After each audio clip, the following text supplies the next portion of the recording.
In the spirit of Valentine's Day, I thought that today we should talk about the top 5 commanders that could use a little bit of love in Rise of Kingdoms. So stick around for a breakdown of the top 5 commanders that really could use a little bit of a boost to stay relevant.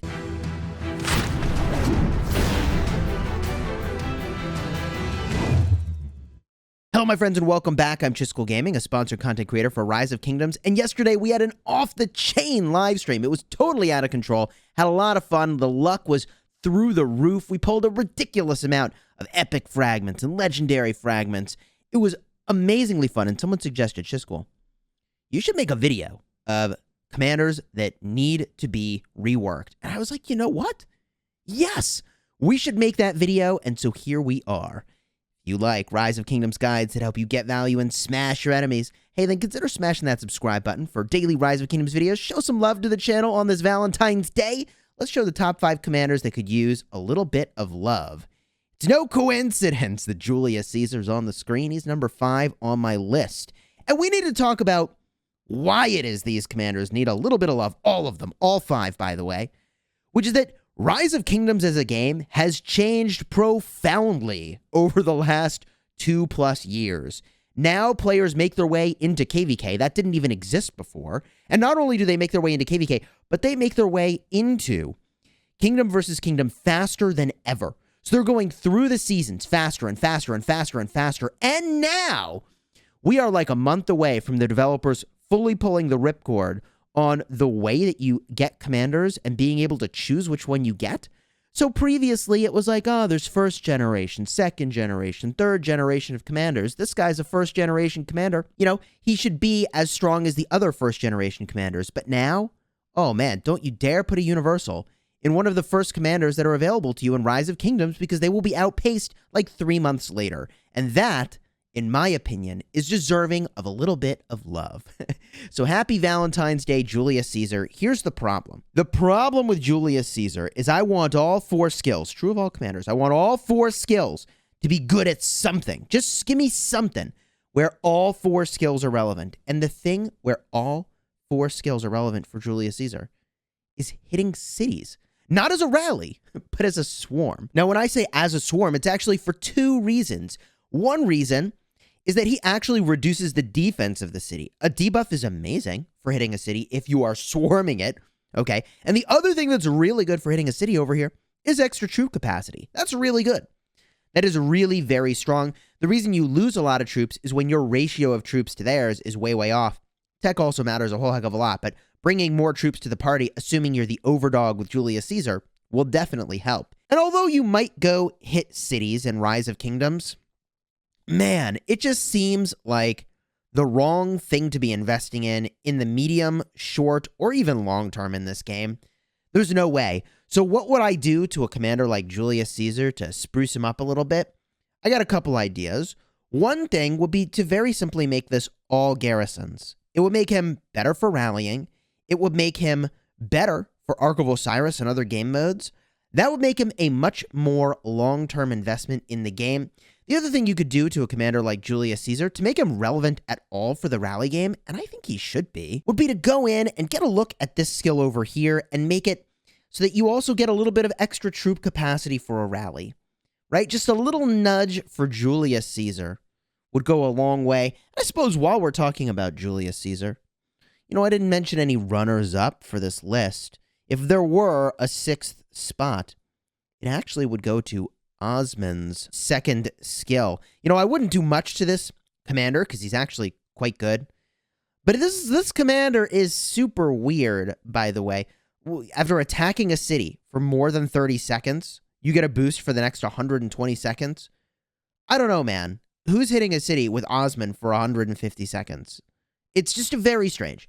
I would make this a little bit more like extra % damage to cities, make it easier for new players to understand. Because the only people using an epic for hitting a city in the early game is people who don't yet know how to play the game. And so, or they're just very much in the early game, so they just don't have stuff yet. This should be made much more simple and honestly relevant. Oh, and also one other commander, by the way, one other commander that basically has a skill that is fully 100% irrelevant is buy bars when attacking cities. Like, I don't know. Attack reduction, defense reduction. I guess you could use him to swarm cities. It's just weird. I'm struggling with this guy a little bit. But let's get to the number 4 commander on this list. That number 4 commander is going to be Frederick I. Now, Frederick I, solid commander in the open field, but what is the one area where he is best? Like the thing where he is designed for? It's swarming cities again. It just is very strange because by the time you could possibly expertise this commander, even if you're spending big, that is not even relevant really anymore. It's just really not. And okay, there are some uses for Freddy for hitting cities. You use Freddy, you use Mehmed, you use all siege, you get some siege gear cooked up. Ooh, I mean, that is a great way to kill off some siege units. I'll tell you that much. But if we were showing Freddy some love, I think he's deserving of some love so that he stays relevant throughout the game. There's a couple simple changes you could make. One would be to give him a little bit more rally capacity when he's hitting something like a city or a flag. So just like 10% more rallied army capacity in addition to the 15% troop capacity would be amazing. That would make it so that if he's hitting a city, all the skills are relevant, and using him for that would actually be super legit. Right now, we have an Attila Takeda meta. Just use Attila Takeda. It's weird. It's really weird. So it'd be cool if there was another actually super viable option. And I think if you gave Freddy just a little nudge, he would be more relevant, and he wouldn't be the sort of commander that if you invest in the early game, he's kind of worthless later, with the exception of these siege rallies. And I don't think any of these early game commanders, given how fast you're progressing through commanders now, should be basically irrelevant later. But let's get to another commander that has lower relevance than they should, in my estimation. Number 3 on our list of commanders that could use some love on this fine Valentine's Day. It's got to be Lu Bu. It's got to be Lu Bu. Lu Bu has the exact same problem. Now, he's not even really available anywhere yet, right? Like, you could buy him. You could buy him for a time, and now the bundle's gone. So I don't know where they're going to put this dude. I assume gold keys. But Lu Bu, he was so close to being really amazing, but he just doesn't get any value with the exception of when you're hitting cities. And he's fine in the field. He is fine. This debuff is fine. But he doesn't win a one-on-one, and he's just okay in an AoE brawl because he has a skill here that is actually straight up irrelevant. So what would I do with this commander to just like show him a little bit of love? I feel like this skill, Horse of Horses, could use a little bit of a rework. And if they made this relevant for hitting a garrison, not just cities, all of a sudden Lu Bu would gain a lot more relevance. It would make it so that he actually would be a top tier commander for like swarming a garrison in Ark of Osiris. And he still kind of is, but not so much above all the other commanders that you would invest in him because he's just missing that special something to actually be really meaningful on the battlefield. I mean, look, if you're swarming a garrison, you're only hitting one target. 1,000 damage factor to one target with a 50% defense reduction with the expertise skill, it ain't good enough. It just isn't. The other thing you could do, and he's already got the rallied army capacity, but that's the other thing I think you could have done, but I don't think you're really going to rally with this guy. It doesn't make sense. So if you at least made him a little bit more relevant for swarming the garrison, I think that'd be super cool. I think if you removed his AoE damage and turned it all into a nice single target damage, he'd be really good. I think a couple tweaks and he would go from don't ever invest in this commander unless you're flush with sculptures and you're a mega whale. Like, I can't even do this. Or maybe we make a few changes to this guy. You make him relevant. I think that'd be super cool. But the next two commanders, let me tell you, they are deserving. Truly deserving of some love. Number 2 on the list. Oh, God. Hannibal Barca. You need some love, dude. Your kit was questionably fine, but fine before. But now, ooh, you get old so fast that by the time people get VIP 14, there's definitely no reason to unlock you. So let's talk about this commander. And maybe that's an overstatement, okay? It is an overstatement. He does do some okay stuff here. If you pair him with Ethelfled, you actually get some really good debuffing, right? He needs a rage engine and his expertise skill to be doing AoE debuffs, and it's a nice AoE debuff. Make no mistake. The debuff is good. 25% damage and 25% defense reduction for 5 seconds is massive. That is a sick debuff, dude. But the damage factor here, 400 to the current target, and damage up to 3 targets in a fan-shaped area, damage factor 300. That is quite unimpressive. So what would we do to this commander, who, by the way, there's, like, so many of his skills are bad. The second skill requires you to have 3 troop types for 10% damage. Ew. Ew. Okay, the third skill, when attacking cities, a chance to heal? Ugh, man. There is a lot we need to do to Hannibal Barca to make him relevant. Actually, the only skill I'm like, hey, that's cool, is his last skill. Troops led by this commander gain 10% troop capacity, and when Hannibal Barca's in a battle outside of territory, using a skill increases all damage by 15% for 3 seconds. Actually, that's super cool. That is awesome. I support this. This skill is actually good. It's good in a rally. It's good not in a rally. I like it. That's a great skill. Well designed. But the rest of the kit, oh God. This should be maybe like 20 to 30% damage boost for having all 3 troop types. I think because he's a leadership commander, you need to go all in on the multiple troop type plan. That's super legit. I would boost this damage up to like 30%. I would make this heal all garrisons, not just cities. And then you'd have a commander that people would actually use after they purchase him for VIP 14, not just because VIP 14, by the way, does have a really juicy amount of books of the Covenant. VIP 13, 2,000 books of the Covenant. That's some love right there. But this commander needs just a little bit of love to remain relevant in Rise of Kingdoms. And then I think he actually would be super cool. Like, these early commanders, we should have reason to use them alongside all these other commanders in the game, and people will still invest in other commanders just because the early commanders are good too. Let's get a look. And by the way, some of these changes, I know Hannibal Barca change doesn't benefit free-to-play, but we really would see a nice benefit to free-to-play players if commanders like Freddy and Julius Caesar, commanders that you're getting from gold keys, were just better in more situations. And I get that I'm talking about an incremental boost, but hey, a boost is a boost. And speaking of a boost, let's get to the #1 commander on this list. Ooh. Oof. Man, the #1 commander that needs some love, Charlemagne. Oh, God, buddy. This guy should be the premier city-hitting commander, and you get him as a KVK Season 1 reward, and I think that is an elegant design.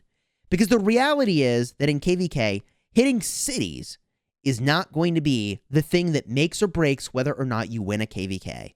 So giving people a reward that is meaningful, but doesn't disturb the ability of kingdoms to win future KVKs, really, is amazing. That's a genius-level execution play, unlike Wu Zetian, where for a time, if you had Wu Zetian, you had a huge advantage in Ark of Osiris. You had a huge advantage in winning the next version of Kingdom versus Kingdom. And I get that Attila Takeda ended up completely cracking that, but I mention this because I think that the idea behind Charlemagne is good.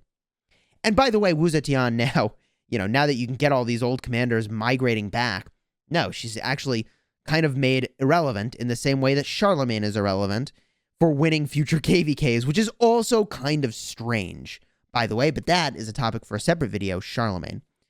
His damage factor is strictly lackluster.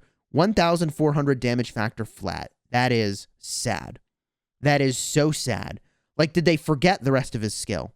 Did somebody just forget to write the rest of his skill into here? Because if I just look at, I don't know, any other commander with any amount of skill damage whatsoever, how about, let's pick a commander that has only skill damage. Here's a commander that, 1,700. The dude is missing 300 damage factor. Just straight up missing 300 damage factor. Really? Really? Apples for apples. Here's damage factor. This guy has 1,700 damage factor, 50% march speed reduction, and 50% healing reduction. Although, okay, that comes from the expertise skill. But his base was 1,400, 30% march speed reduction, and 40% healing reduction. Right? It's just so much better. We look at this new commander over here, and I think he could be really fantastic. I made a video about that. People doubt it, but whatever. Whatever. 1,400 damage factor and reduce the counterattack by 15% of the target. Dude, that is like putting 3 Delane's amulets. 3 Delane's amulets on every single march that hits his target for 4 seconds. Okay? That is good. But Charlemagne? The dude just does 1,400 damage factor. Now, his second skill I actually think is amazing.